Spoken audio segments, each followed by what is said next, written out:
So my name is Jeff Moore. I'm the superintendent here at Hunterdon Central, and I just wanted to begin with some quick welcomes. And we have enough people here that I can ask one or two quick questions. Raise your hand if this is not your first child coming through Hunterdon Central. Okay, that's a good number. All right, here's a dangerous question. Raise your hand if you graduated from Hunterdon Central. Do we have anybody? Yes, there we go. There we go. Fantastic. We don't have our full crowd here tonight, but I like to point that out because even those 4 or 5 hands, that's rare. That's rare for a school like ours to have those kinds of roots and that kind of legacy in the community. And we feel blessed for that. We feel really blessed to have that kind of lineage here at Hunterdon Central. How many of you for whom this is the first child coming through our school? Oh, wow. And that's the evolution of the community right there. That's what we see. And I got to say, what's striking and what's really powerful to me is that what Hunterdon Central always does is it grows and it evolves. And this is a year, certainly, that as your children come in the class of 2025, they're coming to a school that's evolving, and it's evolving in a really powerful way. We've been through a lot of experiences over the past 18 months that have taught us a lot of lessons. And we are not just blessed by the deep roots we have in our community, but we're blessed with a staff and administrators and students and parents who want to continue to push us to grow. And we are learning lessons from the past 18 months that are putting us in a really interesting position to become a very different school from the one that the 4 or 5 of you raised your hands on to say you graduated from, or even very different from the school that your older children might have attended if you had some of those here. This is a school that is going back to normal this year. We have some edges that we have to deal with, certainly, that we're disappointed about. But at the same time, we're going to have our full day. We're going to have our every day. We're going to have our lunches. It's going to be a little bit different lunch than we're used to for those of you who have some history here. But it's going to be a normal day for the most part. But there are things about normal in schools that were broken before the pandemic. And now we get the chance and the mandate to fix those. And Central does that. That's what Central does. And so your students, your children will be here at a really interesting time as we move through that evolution. And we're really blessed to be in a position to not rush back to normal and ignore those broken things, but really learn and mine lessons from the things that we experienced over the past 18 months and even longer. Things that we knew were broken before the pandemic. So when we talk about personalization and wellness and equity and flexibility for kids, we're going to be pushing those envelopes, and we welcome your feedback. We welcome you walking alongside us on all of that. We welcome your critical observations as well as your celebrations of that work, because we need it all. So I welcome you tonight, and really pleased and excited about this school year, excited to have kids back in the hallways, excited to be in a very different place than we were a year ago today, talking about the upcoming school year. Just overjoyed at what the coming year is going to bring and the life it's going to bring into our hallways. So I have the honor, and I think Ed, is this the first time you get introduced as the principal of Hunterdon Central High School? All right, so Mr. Ed Brandt has been serving as acting principal. He's been in the district a long time as a math supervisor, as dean of students, serving as acting principal here and there over the past couple of years, and he is now going to move forward as our permanent full principal at Hunterdon Central High School, somebody that I'm just honored to be working with, and as we move forward into all of those interesting things that I was talking about, someone I think who can carry that torch for this school like none others. So, Mr. Brandt, I'll turn it over to you. Thank you. Thank you.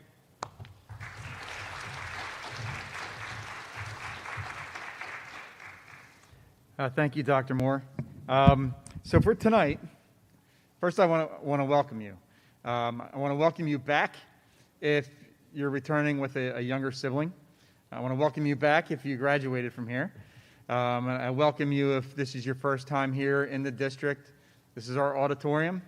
You've entered here in what's called our 910 building, and in our mythical fountain lot here. And again, welcome tonight.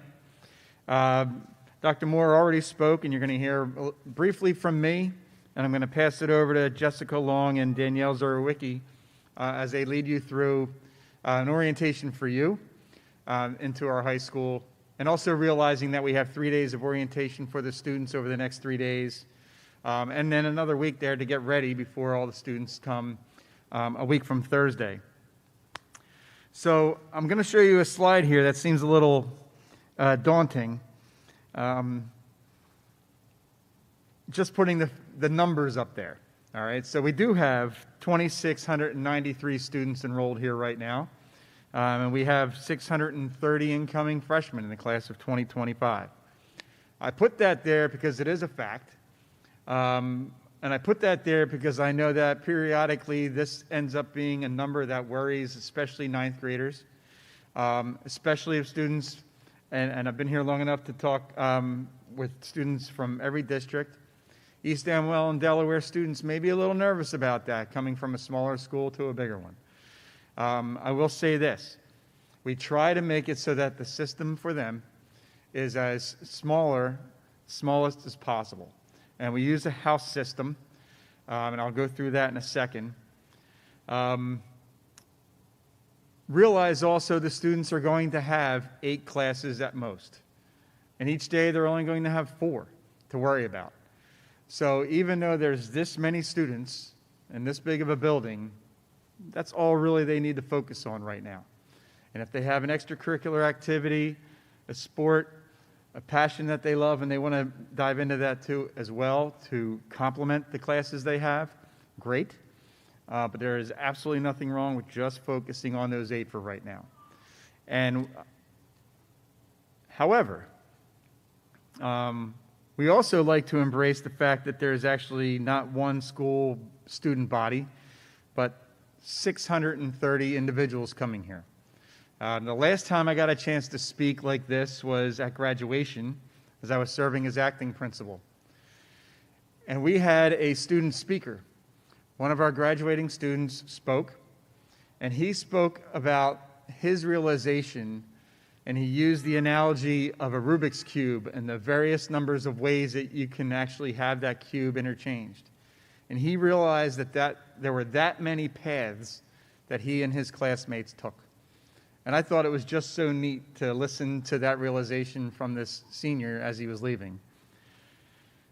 And then he finished with the key part of it, is the fact that he couldn't do that alone. That he had to make sure that he leaned on a friend here and there or a staff member here. And I bring that up because it just blew me away for him as the student leaving here that he had that realization.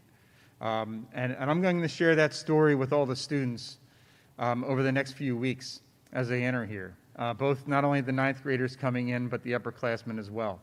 So I don't know how many of them heard that. And I thought it was fascinating. So this house system is one of those systems that your child can lean on. And the team that you have, for example, and Jessica Long you're going to see in a second. She is our vice principal for the class of 2025. She just finished with the graduating class of 2021, moved her office, and she's going to follow, her and her team are going to follow your children all the way through. Ms. Nufusi is our house secretary. This is and again, Ms. Long is going to go through much of the particulars. But these are some key names you want to have here. Our 3 school counselors, Ann Biber, Kimberly Sweet, Anne Marie Taylor, they are also going to follow you all the way through. Allie Buckaloo is our 9th grade student assistance counselor. Jen Nectarline, who you're going to get to know more in 2 years as your students enter 11th and 12th grade. As our college and career counselor. Kathy Stenger is your nurse. Again, we have it set up here so that Ms. Stenger follows this class all the way through. In 2 years, in 2 summers, they move their offices, literally from this suite back here to the suite in the 11-12 building, so that their proximity is with the students. The classroom teachers are part of that for sure. And again, you have probably 8 teachers there. I recommend that you reach out to them, communicate with them. And then the other part of the team, of course, for the students is you. I am fortunate enough to have been here a while. Dr. Moore mentioned serving as math supervisor and acting principal, and now principal and dean of students there. But before that, I also was a math teacher here. I was a coach for a couple teams. I worked with student council. So I worked with operations and grounds in the summer.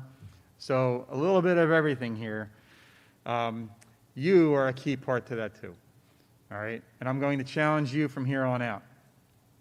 Don't make the mistake I made. When my oldest was going into high school, I thought, you know what, I'm going to step back a little bit, let him take care of all the things that he's dealing with as a student at the high school. Just pay attention from the peripheral. And I think I lost an opportunity there to help be a part of his team with his teachers, his coaches, his mentors, his counselor. So although you're at the point where you're trying to let it go a little bit, but keep an arm's length, don't be afraid to be a part of this team as well all 4 years. So I encourage you to do that. And again, it makes 630 individual paths still take place, but not feel so overwhelming. I mentioned about activities. I was a student council advisor for a while, and I coached girls basketball and softball for a while. We have a lot of activities here to get involved with. And 50 plus, because I think it's actually closer to 100 right now as far as clubs and activities. These will take place, many of them, now last year, to give you a sense, these all still took place, whether they were virtual or in person. This year, we are in person. We're going full steam ahead. We have an activity period at the end of the day with activity buses. And again, we'll go through that through more of this presentation. And again, an orientation. And then again, we have a full class meeting in 2 or 3 weeks when the whole 9th grade come in here together. But take a look at all the different opportunities. On the website, on the right, under student activities, there's a student activities tab that they can search to see what type of club they might be interested in. As incoming 9th grade parents, that we have some specific business that we have to take care of. Number one, all the incoming 9th graders, and it's state rule here that they have to have physicals. If you haven't completed the physical paperwork, please do. Technically, we have until the end of September. To give you a sense, it doesn't have to be a very recent one. It just has to be within 1 year of September 2nd, which is the first day of school. So if it was last spring, maybe it was last winter for a spring athletic type of event, it's still good.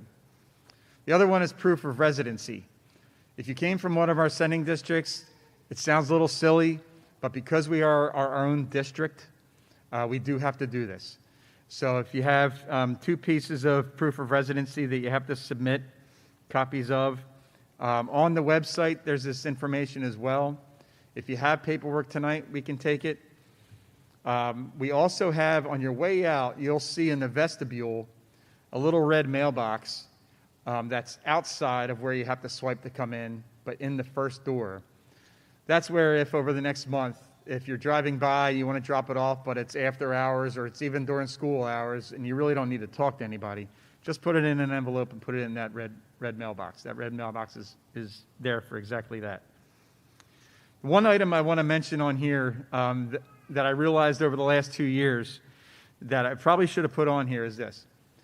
By now you have received, and it was probably in the beginning of August, you received an email to take a look at your emergency contact information and things like that. The reason why I bring that up is this. Your information is sent, your home email address, for example, and phone numbers is transferred in from the sending districts if you're coming from one of the 4 sending districts. But whatever they send to us, it may have been from when they were when your child was in 6th grade, and you may have changed some things. So even though it's there, take a look at it. Many times things do change, and that's your opportunity then to update it. And you're going to want that updated so that any information coming home, whether it's email or whether it's the phone alerts, it's going through that system. So you want the most updated one in there. All the 9th graders, all the students here get a Chromebook. As part of orientation, they're going to get that on the way out. So the last stops of their orientation are a picture for their ID and for the yearbook, and also then they get their Chromebook. They're going to be asked to turn it on right then and log in to make sure it works. So there's some information here. There is a device voucher that needs to be completed as well. I do recommend the insurance. I'm not selling the insurance, but it's something to think about due to the fact that this Chromebook's going to last all 4 years, and it's made to last all 4 years, and many times it does. But also, if you crack the, things happen. Things drop. I recommend considering that. And again, and lastly, there is a bring your own device option. So if your child has their own Chromebook, their own laptop, and they don't want the Chromebook, that's fine. Or they can take the Chromebook, but then if they want to use their own laptop, they just have to then check in with our IT department to have it so that when they come on in school, when they log in as a student here as if it was one of their own devices. We have orientation over the next 3 days.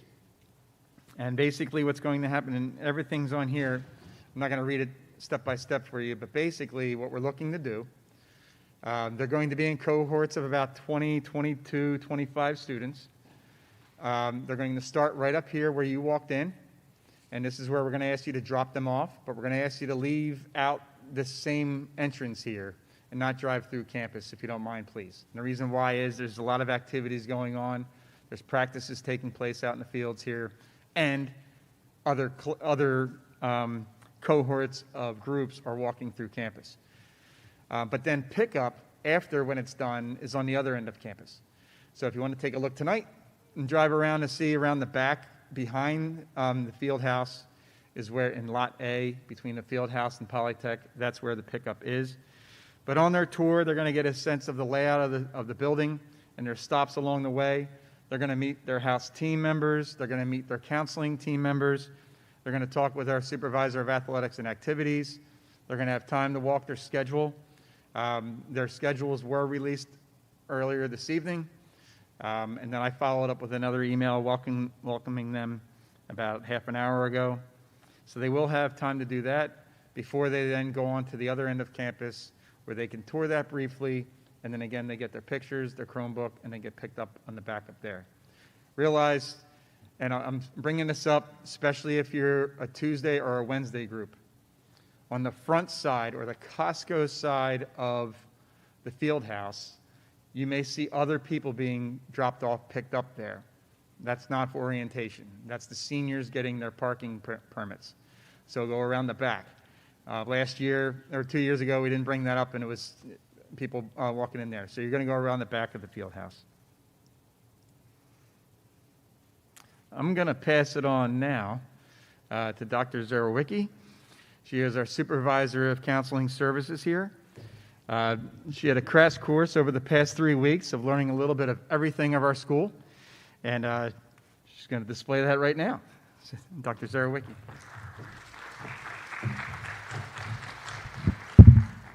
Thank you. Can you hear me right? I'm not as tall. Okay. So thank you so much for coming. I just wanted to, point out that the counselor looks a little bit different than what Mr. Brand had said, and I just want to make sure that parents kind of understand. Some of you might have on your child's schedule that it says Ms. Rupon is the counselor. Unfortunately, Ms. Rupon is going to be going to another district, and Ms. Sweet will be taking over for her position. So don't be surprised if you see some changes in those names. I just wanted to point it out. So here are all the different counselors that we've said before. And I'm going to spend a little bit of time talking about counseling services here and really how we're a vital member of your child's experience. So just to kind of talk a little bit about what is a school counselor, it might be something different than you've had before, either in elementary or middle school. But here we really take the school counselor position very seriously, and we try to integrate a lot of different things. So this includes, developing curriculum, going into the classrooms, working on data that the students might get throughout the year. We also do a lot of individual student planning. So what this means is sitting down with students, developing their own personal plans and goals for themselves and for the future, as well as doing some counseling, individual, group, and also some crisis management. And then there's the indirect services. So that might be referrals to an outside agency, working with parents, teachers, anybody else who's kind of in the periphery. So over the next few days and weeks, you might have questions about schedules, placements, homework, tutorials, activities. All of these questions can be directed back to your child's counselor. And if there's anything else that you would like us to know, that's the school counselor as well. So maybe your child's having a bad day, or maybe there's something going on at home that you would like to make the school aware. Please contact the counselor. That's kind of your first level of intervention there to help kind of get that information out. So that way, if you want the teachers to know or you want other people to be involved, they're the ones who can help you do that. We're also really fortunate here at Central to not just have grade level counselors, but also student assistance counselors. We have school-based counselors as well, and those can provide some more in-depth meetings with your child should they be struggling with some additional things that maybe they need some more support. We also have a college and career counselor, and she works really diligently with all of the counselors to keep them up to date on college and career planning, and she'll be working with student groups as well.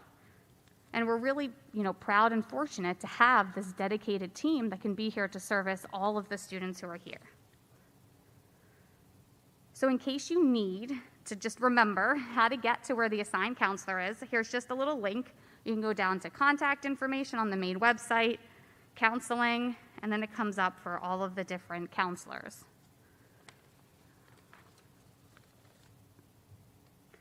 This is just a brief outline of some of the curriculum that will be done throughout the 4 years that your child is here.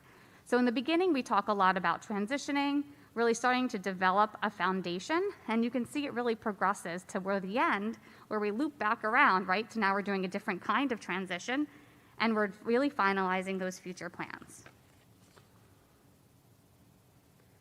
So we know that every child has unique experience, skills, talents, and I promise you that your counselor is going to work with you and the members of that team to try to develop a 4-year plan to really help assist your child on reaching their own goals and their aspirations.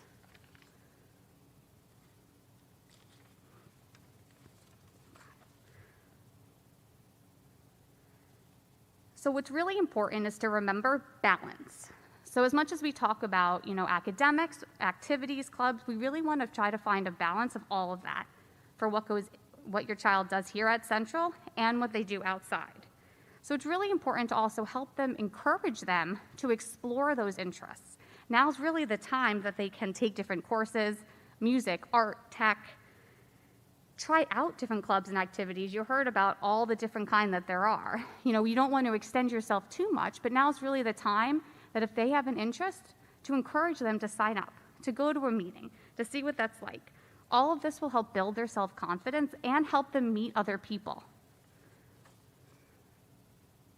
So you might be saying, most of you raised your hand that this is your first child in high school. So what can you do? So I just have a few tips on things that you can do to help support your child. So freshmen, right, 13, 14 years old, they're starting to feel like they're adults. We might not agree that they're adults yet, right? Like socially, emotionally, financially, they can't take care of themselves, but they're feeling it. They want that independence, and we have to try to help foster that responsibility along with growing into being an adult. So I would like to encourage you to try to take on a coaching aspect to consult with your child. Mr. Brandt mentioned this before, even with his older child. So something to say like, I'm here for you, and I'm listening to you, as opposed to making the decisions for them. So it's really important to validate them no matter what their experience is, right? So whether that's a breakup, maybe they didn't make the team, maybe they didn't make something that they were going out for, maybe they're frustrated with a teacher or a class, to empathize with them.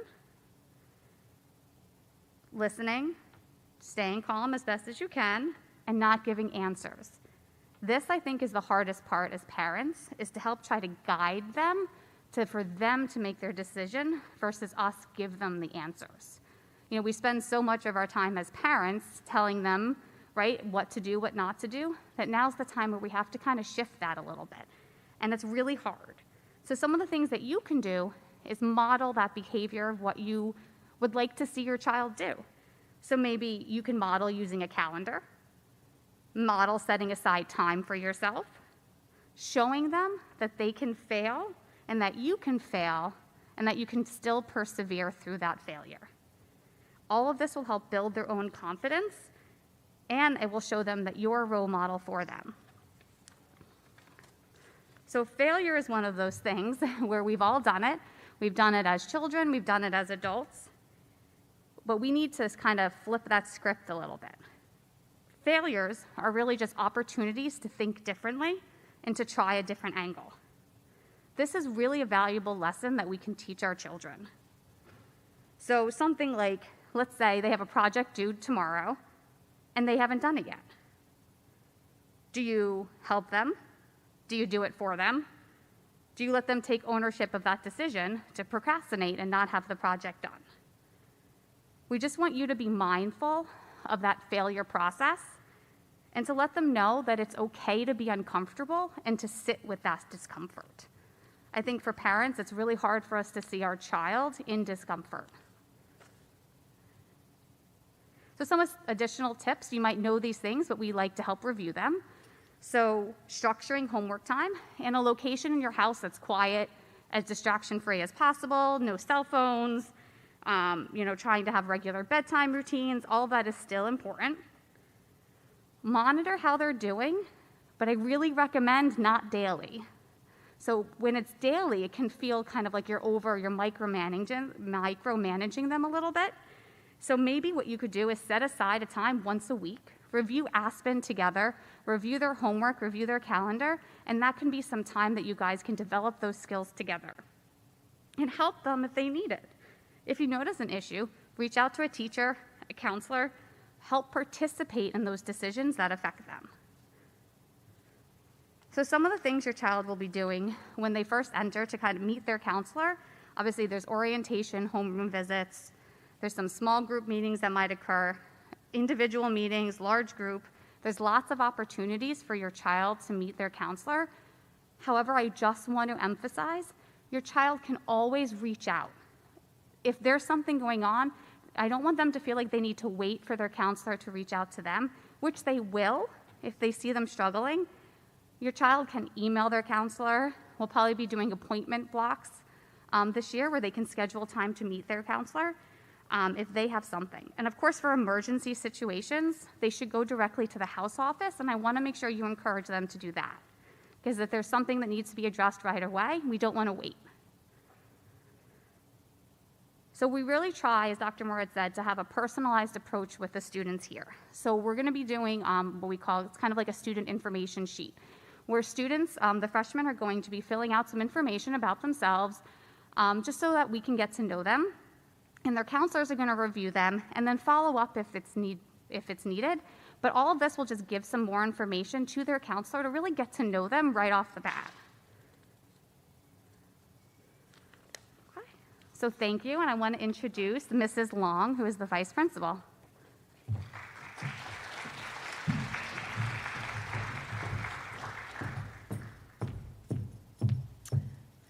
Hello, everybody. Thank you for coming out tonight. I am Jess Long, the vice principal of the class of 2025. Some quick information about me. I started here at Hunterdon Central in 2003 as an English teacher, and I was lucky to become the vice principal of the class of 2021 last June, which was an interesting time to start a new job. But I did it, and it was a great opportunity. It was great to show those kids and work with them to get to graduation. But I'm especially excited to work with your kids because I get to start fresh, and I get to meet the parents and learn who they are. I get to learn who the kids are and their needs and their goals, and I get to walk through them for these 4 years, and that's an exciting prospect for me. So we talked a lot about the house system, and so I'm going to talk about that a little too. And so I'm also the closer, so if you're getting a little antsy in your seat, just keep in mind we're wrapping up. So these are my sort of talking points for tonight.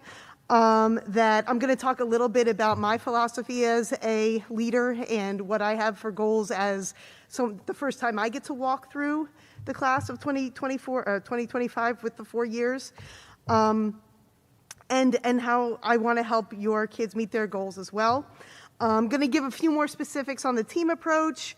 I'm going to talk a little bit nuts and bolts about what the school day looks like, so you can kind of pass that on to them as they learn that over the next few days. I know Mr. Brandt talked a little bit about what orientation was like, and I'll just quickly review that as well. I'll talk about, because as the vice principal, we do deal with discipline and behavior. I'm going to briefly talk about that. I always like to keep it positive, so I'll just kind of talk about things that we see a lot and how to kind of turn those into learning experiences and just kind of wrap up reminders. So as far as the goals, you know, we talk about teaching the whole child, and I think that's an important thing always to keep in mind, that, you know, as a vice principal, I see students kind of at their best and sometimes when they're struggling. And so I think that the thing that I think about most when working with students is that we don't just want a student to leave here knowing how to be an academically good student, but also how to be a good person. When you learn from your mistakes, what do you learn from them? How do you learn to grow, and how do you learn to do something different the next time? Which kind of leads to a personal goal that I have, that I've been learning quite a lot in my new role, is that mistakes are learning opportunities. I know all three of us have talked about that. That when you own your mistakes and say, you know what, here's where I think things went wrong, and here's what I'm going to do different next time. And kind of approaching it that way, I think, is the way that you grow into be a better person, and not just sort of look at it as, you know, where did someone else hurt me, but how could I be stronger for what I went through? And then I think the other two things we've been learning a lot just as a society, and as we've been dealing with so much in the last few years, about demonstrating compassion for others, as we're all trying to learn new things and learn new systems and just new rules. I try to demonstrate compassion for students. I try to understand, you know, even though I don't agree with what you did, can you help me understand why you did it? And have that conversation and figure out, well, all right, next time when you're faced with that choice, what would you do differently? And I think if a student can kind of take that philosophy in their interactions with other students, that it would be a better place and a better world. And if that's the only lesson they learn from high school, which it won't be, but if it is, I think that's a great rule just for all of us. And to be kind and be patient, that we're all learning, this is all new. And I think as freshmen, that's a really important one, to just say, all right, you know, this is new for me. Maybe I'm used to being a kid that everything comes to me quickly and easily, but now it's a struggle. That's okay. Struggle means you're learning. And whether that's with behavior, with academics, with anything else, that's a good place to be, and getting comfortable with that. So those are the things that I like to impart to students in my interactions with them. But you know, when we think about the first year of high school, these are some things that you can kind of share with your kids, and I like to share with students in my interactions. That, you know, a big school is a scary place, but it's also a chance to kind of start fresh and start new. Who do you want to be? What do you want to pursue? One of the things we'll talk about with orientation, and when we talk about the schedule, I think Mr. Brandt briefly touched on it, was that one of the things that we're going to have as a stop on orientation tomorrow is a club and activity fair. And we have over 100 clubs and activities here at Hunterdon Central. And that's a great place to start, to try to make friends, to try to see what your interests are, to, you know, to just sort of explore. It's not about academics, it's not necessarily about anything else, but just trying to figure out who I am and what I'm interested in. And that with a big school, even though it can be scary, and we try to break that down by having a house system, it's also a whole lot of opportunities. And so looking at it that way can be a positive thing. And that if you are a leader, something like class council is good. If you're interested more in gaming and tech, we have multiple gaming clubs. So there's something for everyone, and to try to kind of come in with that, I think is a good way to lessen the anxiety of, I'm going to such a big place where I'm not going to know anyone. And then, of course, and I mentioned this sort of with my own goals, that character integrity is so important. That whenever you have a problem, and that whenever I'm dealing with a student that's dealing with a problem, honesty and openness is the key. If you made a mistake, own up to it. It's so much easier to work through the issue if you say, look, you know what, I made a bad choice and here's why. It's so much easier to work from that place instead of, you know, trying to hide it, trying to cover it up, trying to blame someone else, and then we eventually get to the truth. It's better to just sort of deal with the problem and the facts as they are, and move forward from there. So, kind of moving to the house system that we talked about. Up here are some not so beautiful pictures of something I made for you guys. I know we are, and especially in the last year, we're very a tech-focused school and society, but I'm a little bit old school. So what these cards are contacts for everyone on the house office team, and it also gives you a sense of who do I call when.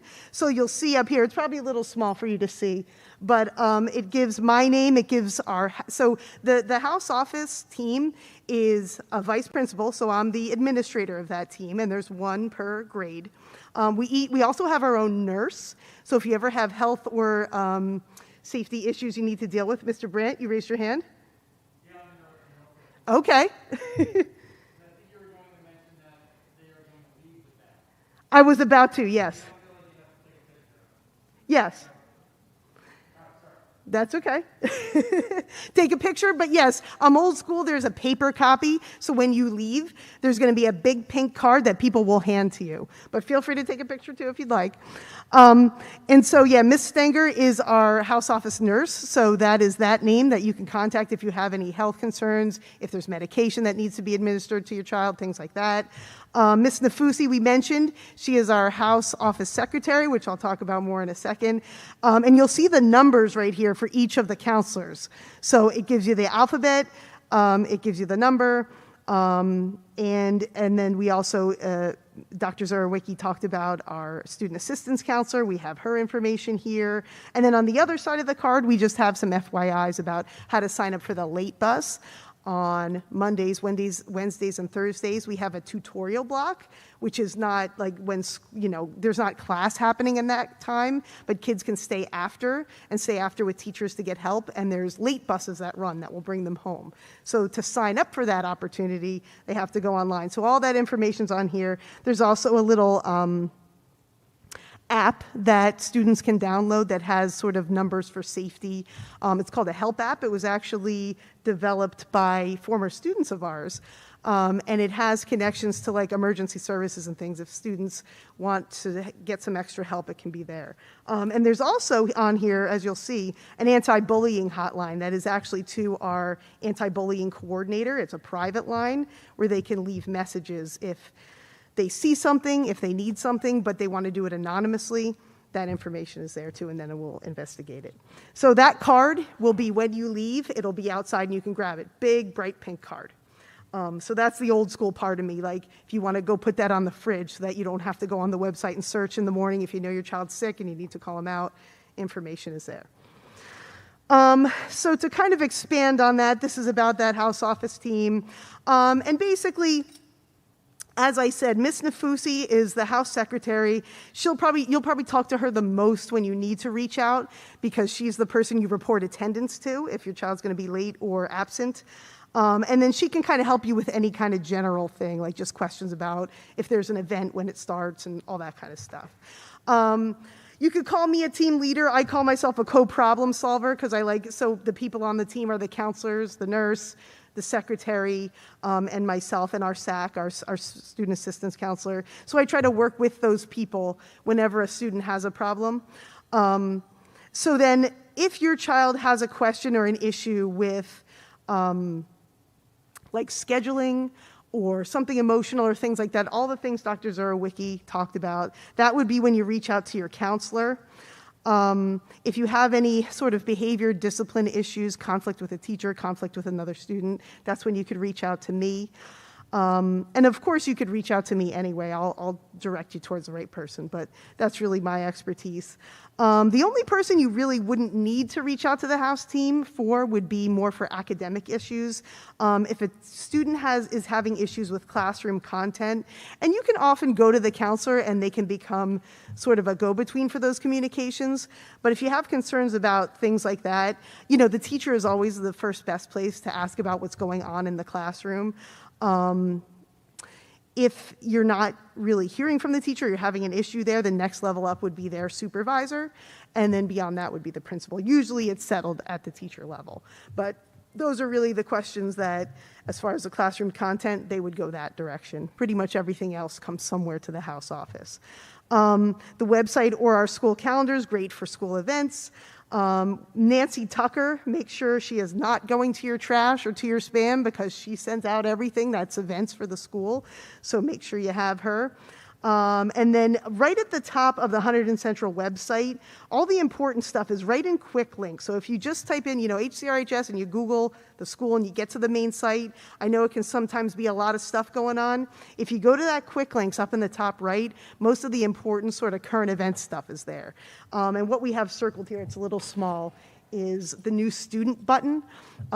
Because you all have incoming freshmen, a lot of the stuff that Mr. Brandt was talking about, like the residency paperwork and the documentation for physicals and stuff, if you don't have that already, that information's under that new student tab. So you can go there if you need it.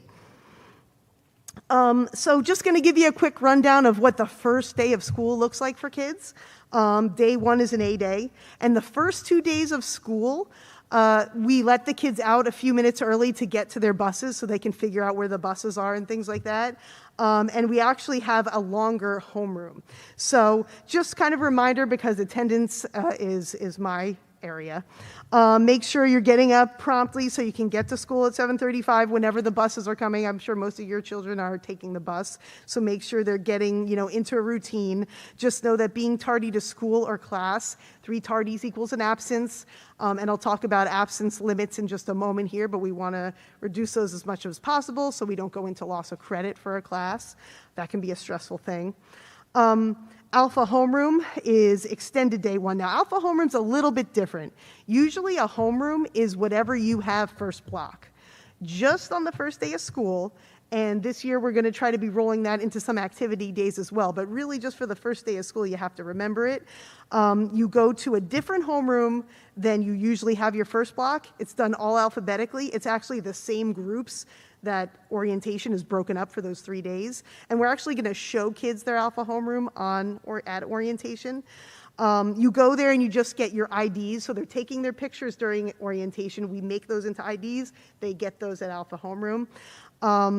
They also have to sign off that they've looked at the student handbook, which I believe Mr. Brandt will be emailing a link to that so they can check out the policies for the school. And so then that's basically just a 15 to 20 minute block where they're just kind of doing some housekeeping. And then they go to their first block. We'll talk about lunch a little bit more in a second in another slide, because that is something that's a little bit different than a couple past years for us. And then, like I said, dismissal for the first 2 days of school are a little bit, you get out about 10 minutes early from block 4 so that you get a little extra time to find your bus and figure out where you're going. There's going to be tons of people. It's like all hands on deck, especially for freshmen, to be standing out by the buses and helping kids get to the bus they need to get to. So I know that's probably a stressful thing, but some tips for that. If you are picking your child up early, make sure Ms. Nafusi would be your contact for that. You do need to send in a parent note and reach out to her. If a kid is ever taking a bus with a friend, you do need 2 notes, 1 from each parent. And then another thing that I would recommend for buses is make sure your child texts themselves the bus number and location. There's a zone, which is different pieces of where the buses line up, and then there's a bus number. So they'll kind of need to know both of those so that when they go out to the buses, we could direct them. And that will actually also be on Aspen. It is not yet there, but it will be in the coming days so that they could either take a screenshot of that, you can have it, they can text it to themselves so they have it handy when bus time comes. Mr. Brandt. The zone will not be on Aspen. Oh, okay. The zone will be pulled by the bus driver. Okay.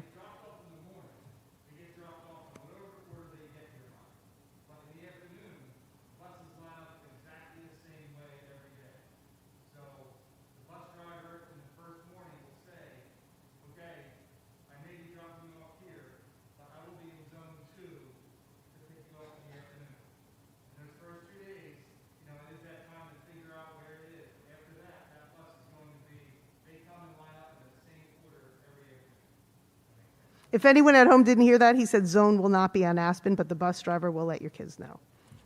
Thank you, Mr. Brandt. Okay, so there's the information on day 1. Day 2 will also have an extended block 1 just to keep the blocks even, and so we still have that early out on block 4 so that they can get to their buses.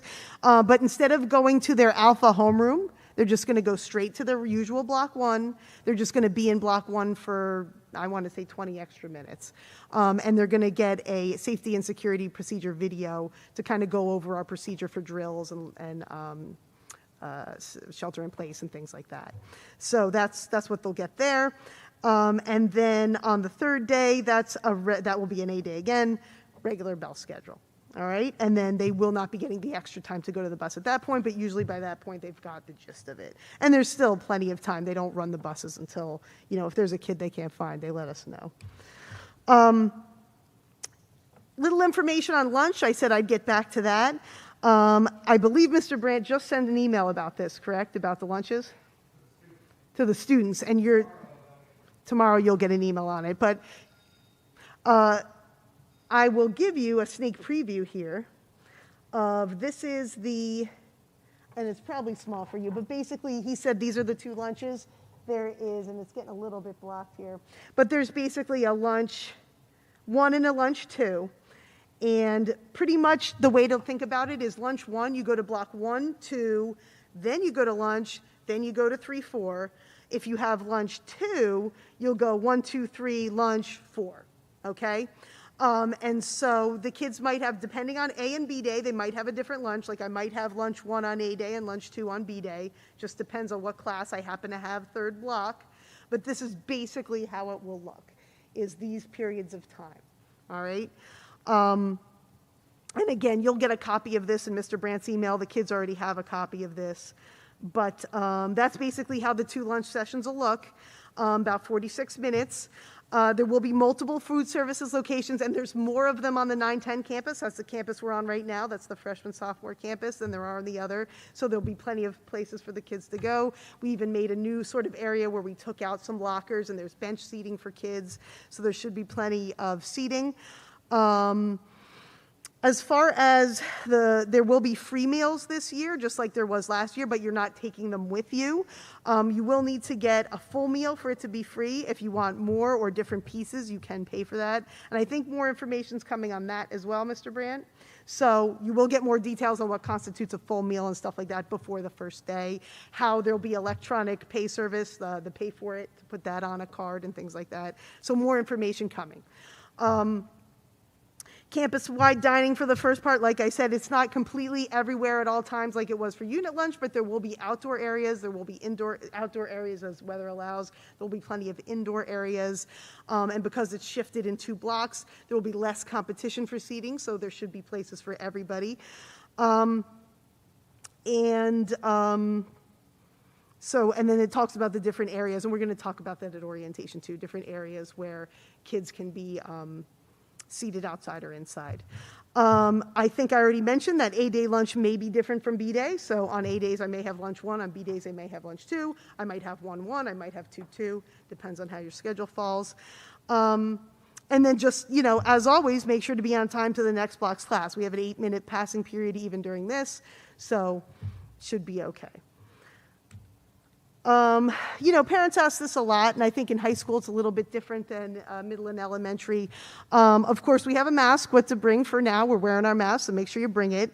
If the mask ever breaks or if there's an issue, go to the house office. We have plenty of extra paper ones there, but you want to come prepared, and you don't want to get grabbed and sent there.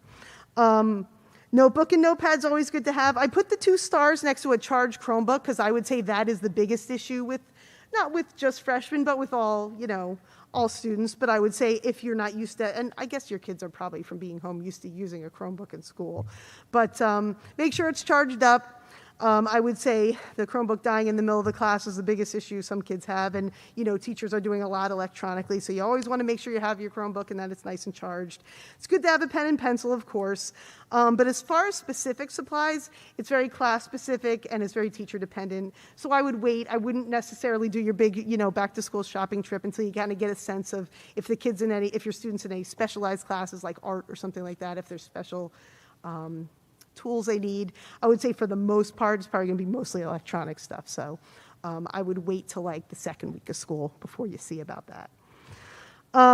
Quick, information on attendance policy. I won't go too much into it, but again, freshman house office number here is always a place if you have an absence to report.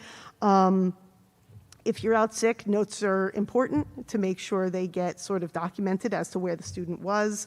The online student handbook has this right here, and it's basically a 10% policy. And most students, these two, the 135 and 180 sessions, these are usually like specialized, like AP classes. Most students will be either in a 45 or a 90-day class. 45 is a semester, 90 is a full year with the AB.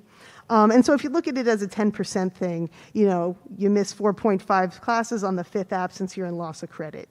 And loss of credit basically just means that you now have to appeal to get the credit for your class. So that unrelated to the grade for the class, you've now lost credit because of seat time. So you want to make sure that those absences get notes so that they can be excused, or that there's communication. And really, it's all about communication. When there's health issues, when there's other kinds of issues, parents have, contacted me already about chronic things that go on. Communication's always the key. So it's not like, and you will when we get triggers. So when you're at like 2-3 absences, you get a note that says, hey, you're at 3 absences, just a warning that you could be going into loss of credit. And then when you get to that 5th or beyond, or 10th or beyond, you will get that letter with a purple slip in it where you appeal the loss of credit. We had a lot of that last year just because of the issues with sort of online schooling. I'm hoping that won't be the case this year. I'm hoping kids are ready and raring to go and coming to school. But there's always, things that pop up. And I think just if you're communicating, that's the important thing. Because basically, I appeal loss of credit to an appeal board, which is the other vice principals and the principal. And so as long as I know the student's story, I can at least understand and make a case for restoring credit if that's appropriate. So that's what we need to know about the attendance policy for now. Hopefully it won't be an issue for any of us. Mr. Brand mentioned about orientation. This is just a map of what he described. Right here is Route 31.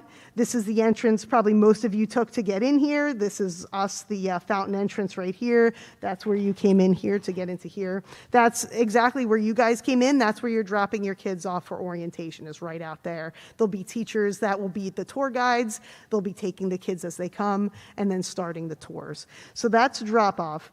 And then, Mr. Brandt did a good job describing this, but, if you're a visual person, this is where the pickup will be. Costco, this is Costco over here.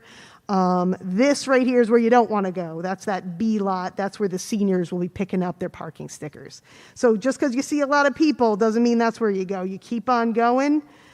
You go to like this part, the part that you go, when you make that left into Costco there. Across from there is where you come in, pick your child up, go around the loop here, and then you go back out. So that would be pickup. All right? Moving on from here. So these are the two things. I have 2 slides here about, the biggest issues we see with, things that get referred to me or to the counselors or SACs. Is issues with sort of online bullying, and then we also have vapes here. And I would say, I think the important stuff, and I think I'm probably not covering ground you guys are not aware of, but I would say, when it comes to online bullying or posting online content, the issue that's always the thing to emphasize with the kids is that it's forever. That what you put online stays there, even if it's, and it's hard to express this to kids who are impulsive and their brains are developing and they can't think a week's ahead sometimes, much less years and years, and job applications and things like that. But, to try to think about what you put on there stays and can become part of your history.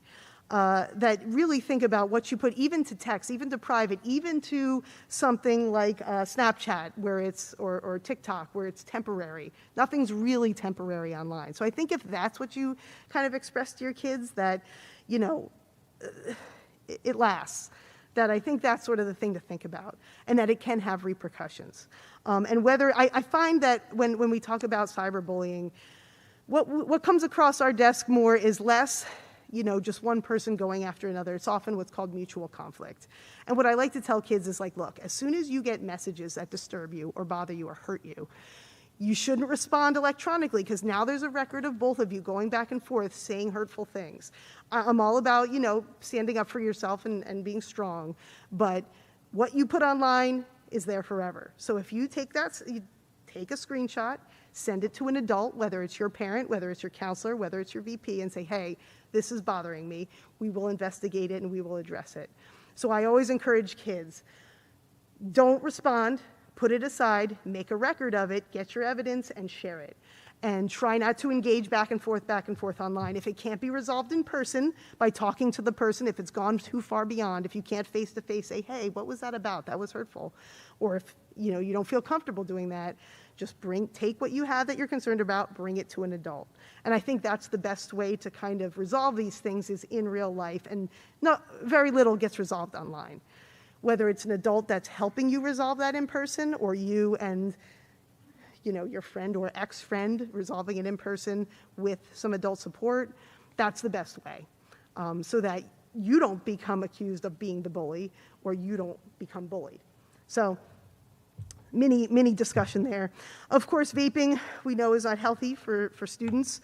The one thing I would like to kind of mention, and again, I hate to focus on the negative here, is that if you do vape on campus, you are then under suspicion for any substance. We don't know what's in that device, so that you are then under suspicion for any substance and you can be drug tested. So that becomes a sort of a chain reaction of both discipline and intervention.